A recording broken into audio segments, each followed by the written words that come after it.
Hi there. We are talking about section 3.3, curve sketching. We're going to tackle this first learning objective in this video, determine horizontal and vertical asymptotes of a graph. So you probably have seen some kind of definition of this. Most standard pre-calculus or college algebra courses discuss asymptotic behavior. But you may or may not have actually seen definitions in terms of their limits. So since chapter 2, end of chapter 1, we were talking about limits of functions, including limits to infinity and limits that have an infinite value. This is where we start to see the behavior of those graphs sort of come out. So we say a function has a vertical asymptote at some value, x equals a, if when we approach from the right side toward this value, we get positive infinity, or if we approach that value from the left side, we get positive or negative infinity. So a visual on this, if we take a look at this picture, for instance, the kind of behavior we're looking for is approaching some x value, does this graph explode either straight up or straight down? And there is one value on here. It looks like at x equals -2, we've got this kind of split. As we approach it from the positive side, then the graph shoots upward. As we approach it from the negative side, the graph shoots downward. So that's going to imply that either one of these technically would work, but we've got a limit that heads toward infinity from either direction. We also note that this should happen at x equals 0. This is the less standard case, but from the right side, it seems to be approaching some finite value. However, from the left side, the graph seems to be dropping downward without any indication of stopping.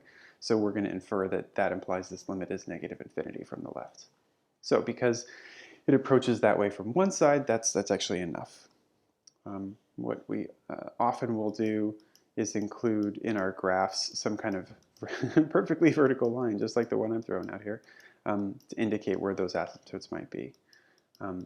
That's not necessary, and in fact, some programs, Wolfram Alpha included, and lots of calculators, will graph a straight vertical line for the actual function. They'll draw, like in this case, it would be a nice blue or kind of purple-ish vertical line, and students will sometimes think that this is actually part of the graph. So the asymptote is a feature that gives us information about the graph, but this vertical line is not actually a part of the graph of the function. In fact, specifically, the function is undefined at that value for -2. Okay, so there's also horizontal asymptotes. We can talk about other kinds of asymptotes too, slant asymptotes and so forth, but the horizontal and vertical are the ones that have the most interesting kinds of results. So a horizontal asymptote occurs at some output y equals a if the result of this limit as x goes to infinity is a. So this is an interesting parallel to vertical asymptote situations. The vertical asymptote, we were asking for a to go to some concrete value, and then we're curious if the output would be infinity or negative infinity. Here the roles are reversed. Now we're saying if x goes to infinity or negative infinity, we look very far to the right or very far to the left on our graph, does the output approach some finite value? So let's borrow that same graph again. And this time we're supposed to say, as x goes really, really far, say out to the right, does this graph appear to be approaching some concrete height, some finite value? And if we believe that this trend continues, maybe the graph is getting closer and closer to the horizontal axis as we go out to the right. We should also check to the left. So as x goes to negative infinity, we get a similar kind of behavior. So that means that we're also approaching the x-axis in the left direction, which it gives us the same information, basically. It's still telling us that the graph appears to have a horizontal asymptote at y equals 0. So again, that's because the graph approaches a finite value, that is not infinity, or a number that doesn't exist, as we go to the left or the right, far left or far right of this graph. So let's try an application problem with some asymptote stuff. So we're going to say that if we want to remove x% of pollutants from some area, then this is the cost function. This is actually modeled off of some data from a 2007 study of costs to remove stuff using sand filters. At any rate, so here's our cost function. C is in thousands of dollars. X is the percent that we want to remove. And then our instructions are to find horizontal and vertical asymptotes. And then the most exciting part, of course, interpret them. Okay, so it doesn't matter which we start with, but let's try horizontal to begin with. So just by definition, we're going to grab these limits as x goes to infinity, x goes to negative infinity, and see what happens to the cost function. So I'm using c, of course, here because I don't have an f of x, but I sure do have a c of x function. So limit as x goes to infinity of this says, okay, so what happens to 800 over 100 minus x as x gets really large? Well, let's see if we can consider this numerically. So we'd have, as x is really, really big, 800 on top doesn't really change at all. On bottom, however, we'd have x getting really big. So let's imagine x was a billion or something. Then 100 minus a billion is some large negative number. And that's basically enough information, because if x continues to get larger and larger, the denominator continues to get more and more negative, then it doesn't matter if this is a positive or negative number on bottom. As we get a very large number, either big or big positive or big negative, then this whole fraction is going to head toward 0. So that's convenient. There's at least one indication of a horizontal asymptote, because what we're looking for here are concrete values, that is, finite values, non-infinite. And so we check the other direction, but here's a similar scenario, not identical, but we have 800 on top, and now as x goes to goes to negative infinity, our denominator is now 100 minus some big negative number, 100 minus, say, negative a billion. And we have a very similar circumstance. It's still a large number, this time it's in the positive direction, but that's actually the same result. If we take 800 and divide by a billion, then a trillion, and then quadrillion, these numbers are getting closer and closer to 0. So these numbers don't have to agree for any given function, but for this one, this cost function, both out to positive infinity and negative infinity, the outputs for the limits are 0. Okay, so vertical asymptotes,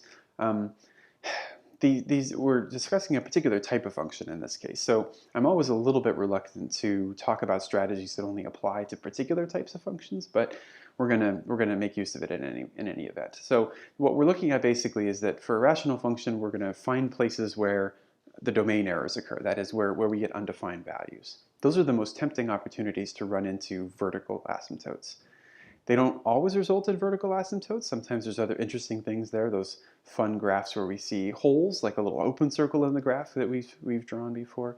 But sometimes they will result in this. So here's what we're going to do. We're going to take our cost function, and we're going to note that when x is equal to 100, then this would be 800 over 0. It would be undefined. So basically, we're just using this as an indication to say 100 is a good tempting spot to look for vertical asymptotes. So vertical asymptotes are a little more challenging than horizontal because we have to pick the input to go looking for the limit. For a horizontal asymptote like we just did, we're always forced to let x go to infinity, x go to negative infinity, and see what that limit looks like. Okay, so we're going to test out 100 because we see that it's undefined. We'll do it from the left side and from the right side.